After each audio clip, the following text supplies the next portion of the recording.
Hello दोस्तों। आज मैं इस मोटरसाइकिल का करने वाला हूँ एक रिव्यू। शॉर्ट टर्म रिव्यू बोल सकते हैं इसे। तो एक्चुअली हुआ क्या है कि मैंने कंप्लीट कर लिए हैं इसके टोटल 5000 किलोमीटर्स। मैं आपको दिखाता हूँ इसके ओडोमीटर में। So now you can see it is 5121। So I completed 5000 kilometers like 2 days ago. So mostly I purchased this motorcycle in the month of May. तो मई में अभी आज जो दिन है वो 1 नवंबर, तो इस हिसाब से लगभग जून जुलाई अगस्त सितंबर अक्टूबर like 5 months and like few days पूरे हो चुके हैं इसको। तो 5.5 महीने आप मान सकते हैं। तो उसमें मैंने 5000 किलोमीटर कवर कर लिया, क्योंकि मेरा राइड थोड़ा ज़्यादा होता है कि डेली मैं ऑफिस जाता हूँ, तो उसमें मेरा लगभग टू एंड फ्रो जो कम्यूट है वो अराउंड 90 किलोमीटर्स का हो जाता है। तो उस हिसाब से, और मैं रेगुलर मतलब ऑफिस जाने के लिए ज़्यादातर बाइक का ही यूज़ करता हूँ, कार का यूज़ कम ही करता हूँ। तो इस तरीके से मैंने इसके जो 5000 किलोमीटर बहुत जल्दी ख़त्म कर लिए। और अभी क्या हो गया है कि इसकी जो सेकंड सर्विस, क्योंकि 6000 किलोमीटर्स पे होगी, तो वो भी मुझे लगता है कुछ ही समय में ड्यू हो जाएगी, तो इसको कराते हैं। अब मेरा ये मन था कि थोड़ा सा आपके साथ शेयर करें इसके अच्छी चीज़ें हैं, ख़राब चीज़ें, मतलब ऐसे कुछ ख़राब ऐसा कुछ नहीं, बट जो भी अगर मुझे लगा तो definitely I would like to share with you. तो सबसे पहले तो इसकी जो मैं आपको बताता हूँ, सीटिंग जो पोस्चर है वो बहुत ही बेहतरीन है। इसमें जो सीट है वो सीट बहुत अच्छी है। थोड़ा सा सीट ये सॉफ्ट नहीं है, थोड़ा सा ये हार्डी है इसका। तो उस लिहाज से मतलब वैसे तो अब 150 किलोमीटर्स तक कोई दिक्कत नहीं है। हाँ, थोड़ा सा एक लॉन्ग राइड के बाद मुझे लगता है कि इसमें एयर सीट अगर हो तो would be better, but I am thinking of getting the seat cover. वो करने के बाद कैसा होता। तो सीट इसकी जो है वो थोड़ी सी हार्ड है बट कंफर्टेबल है। तो जो सीटिंग एर्गोनॉमिक्स है वो तो बहुत ही बढ़िया है। मतलब मैं बैठता हूँ तो मेरी जो हाइट है इट्स लाइक 5'8", तो उस लिहाज से अगर मैं इस पर बैठता हूँ मैं बहुत ही आराम से इसमें बैठ जाता हूँ। और जो मेरे हैंडल बार है, अगर मैं इसको भी बैठ के दिखाऊँ तो आई एम सिटिंग, और मेरे जो हाथ है बहुत ही इत्मीनान से बैठते हैं। मतलब मेरा राइडिंग पोस्चर है बहुत ही बेहतरीन है। मुझे बिल्कुल आगे झुकना नहीं पड़ता है। तो वो मेरा एक बहुत वन ऑफ दी पॉइंट्स है जिसकी वजह से मैंने मोटरसाइकिल को सिलेक्ट किया। तो राइडिंग जो आपका जो पोस्चर है वो बहुत ही बढ़िया है। एर्गोनॉमी को आप सीधे बैठते हैं तो मुझे बहुत ही कंफर्टेबल लगता है। इनफैक्ट इस बाइक को ख़रीदने से पहले, जब पहले मेरे पास अपाची चलाता था, तो उसमें क्या था कि मेरे शोल्डर में पेन रहने लगा था। लेकिन जब से इसको लिया उसके बाद शोल्डर पेन से आ चुका है पूरी तरीके से, बिल्कुल शोल्डर में नहीं है मेरा। तो उसका मतलब जाहिर सी बात है राइडिंग एर्गोनॉमिक्स का फ़र्क है। अगली जो बात है इसमें कि इसके जो पता ही है, इसका जो ब्रेकिंग अच्छी है। मतलब ब्रेकिंग वाकई बहुत अच्छी, क्योंकि इसमें ABS, ट्रैक्शन कंट्रोल सारा कुछ मिलता है। तो उस तरीके से ब्रेकिंग मुझे कोई दिक्कत नहीं हुई कभी। अगर पैनिक ब्रेकिंग भी लगानी पड़े मुझे, एक दो बार ऐसा हुआ है, तो आराम से बाइक रुकती है बगैर किसी स्किड के। टायर इसके चौड़े हैं। अगला टायर भी मतलब चौड़ा ही है। 100 सेक्शन का टायर है, दूसरा पिछला तो 130 सेक्शन का टायर है, जो कि काफ़ी चौड़ा है। तो स्टेबिलिटी बहुत अच्छी स्टेबिलिटी देता है। ठीक है, इसको जो फुट पेग हैं वो बहुत ही स्ट्रॉन्ग हैं, अच्छे हैं, फ्लेक्सिबल हैं, बट ठीक है काम करते हैं। राइडिंग पोस्चर में एक चीज़ मैं आपको बताता हूँ कि जब भी लोग मोटरसाइकिल लेते हैं हायर सेगमेंट की, उनको सैडलिंग करने का बड़ा शौक है। तो सैडलिंग मुझे भी अच्छा लगता है, लेकिन इसमें क्या प्रॉपर सैडलिंग नहीं होती। तो क्योंकि हैंडल बार्स के जो है ना थोड़े से ये नीचे हैं, मतलब इतना ऊपर नहीं। हालांकि इसके हैंडल बार राइज़र आते हैं, तो इसको हैंडल बार थोड़ा सा राइज़ कर लें तो जो सैडलिंग है वो प्रॉपर हो सके। क्योंकि सैडलिंग जब करता हूँ तो हल्का सा मुझे काफ़ी झुकना पड़ता है। तो एक प्रॉपर सैडलिंग नहीं हो सकती। Just for few seconds, may be a minute और 2 you can do saddling, otherwise नहीं कर सकते। तो इस सैडलिंग के लिए बाइक बिल्कुल भी ठीक नहीं है। और हैंडल बार राइज़र लगाने का मेरा बिल्कुल कोई इरादा नहीं, क्योंकि मुझे सैडलिंग का ऐसा कोई होता कीला नहीं मेरे अंदर, तो वो जो नहीं करना मुझे। सैडलिंग के लिए बाइक बिल्कुल भी नहीं है। दूसरी चीज़ है इसका इसका जो ग्राउंड क्लियरेंस है भाई, वो कम है। इट्स लाइक एक्चुअली वेरी कम, बहुत ज़्यादा कम है। 160 mm के आसपास, 165 mm है। उससे दिक्कत क्या हो रही है कि जो कुछ ऐसे जो ब्रेकर्स हैं जो इलीगल से ब्रेकर्स बन जाते हैं रास्ते में, वो प्रॉब्लम थोड़े से करते हैं। मुझे थोड़ा ध्यान रखना पड़ता है ब्रेकर्स पे, आराम से लाता हूँ कि उसके जो शॉकर हैं, ये जो शॉकर अगर देखूँ काफ़ी ज़्यादा इनमें मूवमेंट जो प्ले है काफ़ी ज़्यादा है। Excuse me.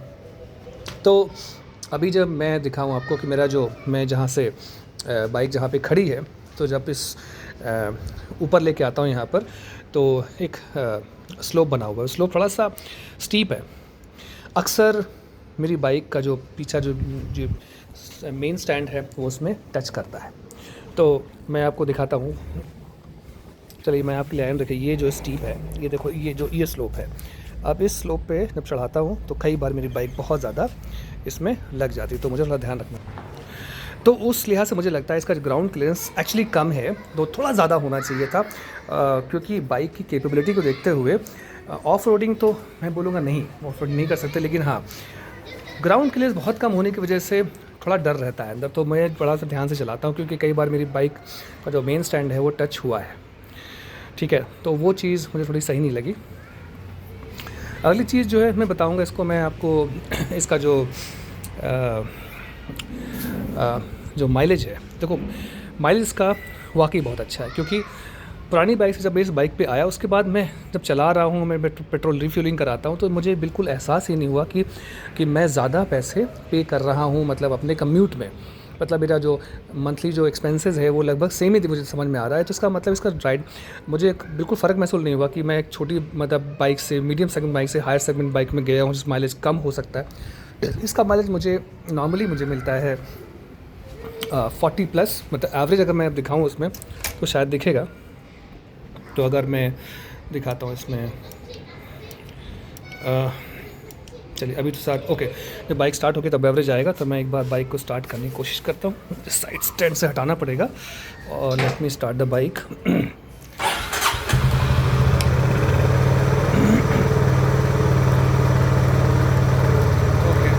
ठीक है, तो आप देख सकते हो ये 141.4 किलोमीटर्स का एवरेज दिखा रहा है ये। मतलब ये लगभग मुझे इतना ही, ठीक है ना। अच्छा, एवरेज की बात करते हो तो एक चीज़ मैं ज़रूर दिखाऊंगा इसमें आपको कि इसका जो ये जो रेंज है, रेंज का थोड़ा सा इसका जो कैलकुलेशन है अंदर, इंटरनल कैलकुलेशन,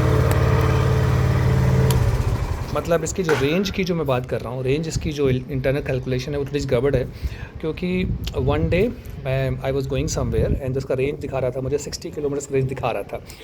तो मैंने, और इनफैक्ट रास्ते में मैंने रिफ्यूलिंग करता ही, लेकिन उसके पहले ही बाइक बंद हो गई, फिर स्टार्ट नहीं हुई। इसका मतलब पूरा टैंक खाली हो चुका था। तो वो थोड़ा सा सरप्राइजिंग था। तो इसका जो रिलायबल नहीं, रेंज रिलायबल नहीं है इसका, तो ये ध्यान रखना है। हो सकता है आप में से किसी का एक्सपीरियंस हो ना हो, तो you can share with me, ठीक है। तो वो एक बात रही। नेक्स्ट चीज़ जो मैं बात ज़रूर करूँगा इसका इंजन हीटिंग की, क्योंकि देखो 350 सीसी का इंजन है। इंजन हीटिंग इसकी ज़बरदस्त है, मतलब बहुत इंजन हीटिंग है। जब मैं फर्स्ट टाइम लेके आया था उसके बाद मुझे इंजन हीटिंग इतनी मालूम पड़ रही, मुझे लगा कि भाई ये मैं क्या ही ले आया। लेकिन ठीक है, इंजन हीटिंग आपको मालूम पड़ेगी जब आप छोटी मोटी सड़कों पर शॉर्ट डिस्टेंसेस आप कवर कर रहे हो, भीड़ है, ट्रैफिक है, तो इंजन हीटिंग बहुत ज़्यादा मालूम पड़ेगी आपको। अगर आप हाईवे पे चल रहे हैं तो ऐसे एज सच इंजन हीटिंग ज़्यादा नहीं है, वो मालूम नहीं पड़ती है, ठीक है ना। तो इंजन हीटिंग है, बहुत है, ट्रैफिक में बहुत ज़्यादा है, वो मालूम पड़ेगी आपको। एक मुझे अच्छी चीज़ में बहुत लगी, जो मैं पिछली बाइक से बड़ा परेशान था कि हर 400-500 किलोमीटर चलने पर मेरी जो बाइक की चेन जो थी वो बहुत ज़्यादा ढीली होती थी। लेकिन इसकी भाई चेन मुझे बिल्कुल ढीली मालूम नहीं पड़ती। मतलब मैं अभी देखता हूँ, आई कंप्लीटेड लाइक 5000+ किलोमीटर्स। तो उसकी फर्स्ट सर्विस हुई थी वो 1000 किलोमीटर्स पे हुई थी। उसके बाद मतलब अभी तक मैंने चेन टाइट नहीं करवाई और चेन बिल्कुल मुझे सही दिख रही। तो चेन ढीली नहीं हो रही, वो बहुत अच्छी चीज़ है। एक और चीज़ इसमें मैं दिखाता हूँ, जिसका जो हॉर्न है, इसमें दो हॉर्न है, जो पता होगा, एक लेफ़्ट राइट दोनों जगह हॉर्न है। हॉर्न की जो आवाज़ है ना वो बहुत ज़्यादा लाउड है, थंडरिंग सी है। मतलब बाइक को देखते हुए मैं कहूँगा बहुत अच्छी है। ओके, तो अगर मैं हॉर्न की आपको आवाज़ सुनाऊँ तो आप मतलब इट्स लाइक वेरी लाउड।